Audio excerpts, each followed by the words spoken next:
Hey everyone, good morning to you. Paul with Creek Homestead. So I got a lot going on in the apiary today. Today is July 19th, Saturday, if that lines up, hopefully. So I definitely know it's Saturday. Today I'm taking off all the honey supers. As part of that, because I took my queen excluders off earlier this year, I also need to make sure that I'm not taking off my queen as well. So I am going to push them down first with some fume boards. I'll show you those fume boards in a little bit. I made up my own out of some old emery shims that I don't use anymore for feeding shims. What else have I got going on out here? I rigged up a potentially leaking, nope, that's just wet from dew, hopefully. But anyway, I digress. Sorry, scatterbrain. So I got my 45-gallon tank that I use for my sugar syrup.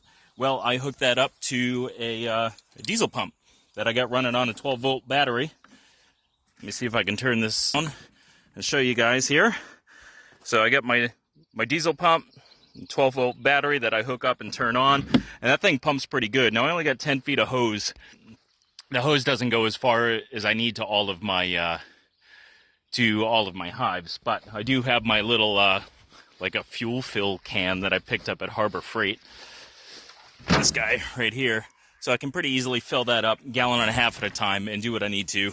Obviously, as I get more hives in the future, I'll just increase the length of that hose. That way I can actually more easily reach what I need to get to. Or if I was to have less of a rectangle set up in my apiary and more of a line, I'd be able to scoot along and be able to reach everything anyway.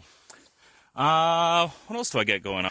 I got my deer fly bucket of death set up, so every time I drive around, I try to kill as many of these guys as possible. Yeah, death to deer flies, a couple of horse flies, and some innocent moths. But what else am I doing today out here?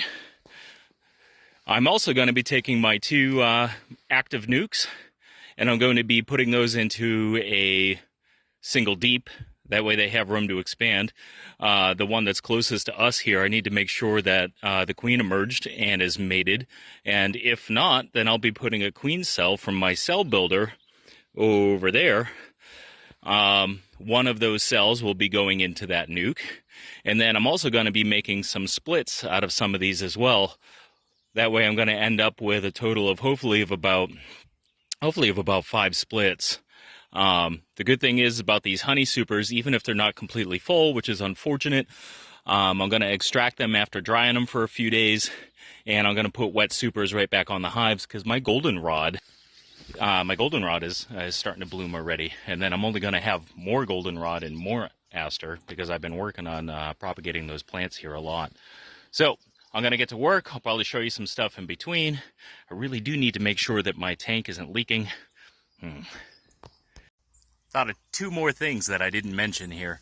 In addition to all the other stuff that I'm doing today, I'm going to be putting my Viroxan strips onto the hives today as a mite treatment.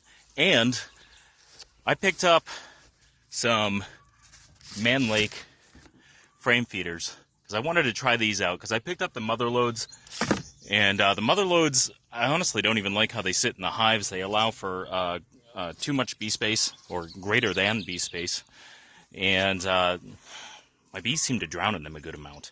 So I'm hoping that this cap and ladder setup on the Man Lake eliminates that a lot more. So I'm going to have to use them to find out. And luckily I didn't buy too many of the mother loads before. So if I end up not really liking those long term, then at least I didn't invest too much. But time to get that smoker going, get this jacket on, and get in the yard. So these are the fume boards that I have set up. These are, I believe they're called an emery shim. You can use them for a couple of different things in the apiary, but I had some old siding that I stapled to the back of those, and then I just stapled in some microfibers, or in that one was some, I think, painter's canvas. So I'll show you why I like these. So it doesn't take much. What is this? This one's the Honey Robber. I also have the Fisher's brand one as well. So the fume board, excuse me for trying to use both hands on the camera. So the good thing about this shim is it's got the hole on the back. I have this like 20-year-old air mattress inflator, And I'll leave these on for 10-20 minutes, and I have multiple, so I'll hit multiple hives at once, and I get some other things to do in here today, so that way I can do those while these are fuming the bees. But if I need them to hurry up a little bit,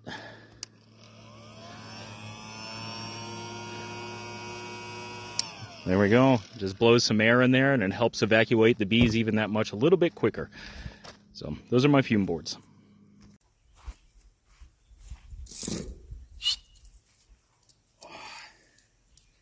So today, it was one of those good days that you get to spend a lot of time in the bee yard, but not really any of it goes to plan.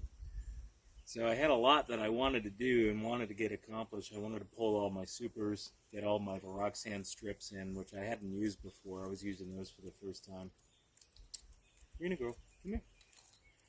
I wanted to put feeders, frame feeders in all my hives. And I wanted to move some of my 5-frame nukes into actual deep bottoms. Those are only going to be 8 frames because they have feeders in them as well. So earlier this year, I took out my queen excluders because I was falling kind of behind. It was a restart year. I'd lost all 10 of my hives over the winter, as I've said before. So I took the queen excluders out for the first time to make sure that the bees had a really good pathway to get right up and into those honey supers and fill them up unimpeded, which they did. They did pretty well. But I also, on most of my hives, actually had a good amount of brood in the lowest honey super as well. So I ended up, I pushed all the bees down, made sure the queen wasn't there. I made use of my fume boards. I harvested the frames. Excuse me. I harvested the boxes that did not have brood on them. What I did do was go ahead and get a queen excluder underneath the boxes that had brood in them.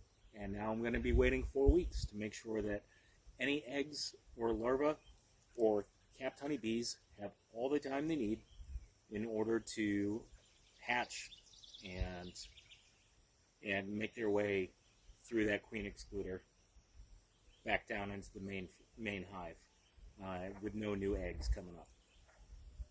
Basically just limiting the access for the queen has to go up and lay more eggs up in there.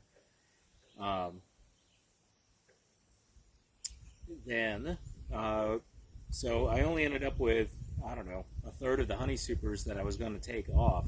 So I got those in drying right now with the fan on them and a dehumidifier running. It's going to probably only give me about 100 pounds of honey so far, which might sound like a lot, but it really isn't. But hopefully it'll at least give me the opportunity to fill a couple of orders that I've been waiting to fill. What else took place? Well, I was moving the nukes out of those styrofoam 5-frame nuke packages and into the deep body bottom. Now, the first one went fine. Saw my queen, all went swimmingly, everything was good. The second one was going fine as well. Found the new mated queen that had yet to be marked, and for my second time ever, I went to go pick up the queen by the wings, which I did. Then I went to go transfer her to the legs, so that way I'd have a clear place to mark her with the blue pen. In the process of doing this, I only grabbed one leg, so I tried to reposition. Long story short, she flew away. Yep, she flew. She took flight. Right into the grass right next to me, so I reached down and I scooped her up, and I was trying to get her again, and then she really flew away. And I didn't see where. So, oh crap, my queen just flew away. So I finished setting up the new deep body box, and then what I did was I just positioned the styrofoam box open on its side, immediately next to that box, very, very close to where the original entrance is. And then I went out and did some other stuff today. I came back hours later And I went down there, and there was a nice ball of bees right in one of the corners of that styrofoam box. So I went in there and brushed some of the bees away, and the queen was there. I got her into my actual marking equipment with the sealable lid, so she won't fly away. And I got her marked. Unfortunately, I didn't shake the pen well enough, so she is incredibly marked. Luckily, she doesn't need to go anywhere because she's wearing like a whole blue dress nowadays, not just a blue crown. So anyway, didn't pull as much honey as I wanted today. Eventually, got those two hives into a larger deep body box for my nukes, which is good. I still have queens going in the cell builder. Those will help me fill out some splits that I'll be doing. And I got queen excluders back in, as well as a couple of frame feeders, but queen excluders back in so that way I can finish pulling off the rest of the honey supers 4 weeks from now, which honestly they'll be feeding off a goldenrod and everything too. Those honey supers, some of them have a good amount of weight in them too, should have even more, so that's not a bad thing. Now I get to sit out here with this view, beautiful birds chirping on a gorgeous day. There wasn't much humidity here today. And yeah, I appreciate you joining me and following me along. I try to be pretty honest about my mistakes, which means I get to talk a lot because I make a lot of mistakes. I hope you guys learn from yours as well. I hope you learn from mine. That means you don't have to make them in the first place. And yeah, I'll keep you updated, especially on the cell builder. I got another video series that I'm going to be putting together on that. I'm really stoked to see how all that comes out. And anyway, I won't chat your ear off. You guys have a beautiful evening. Be well.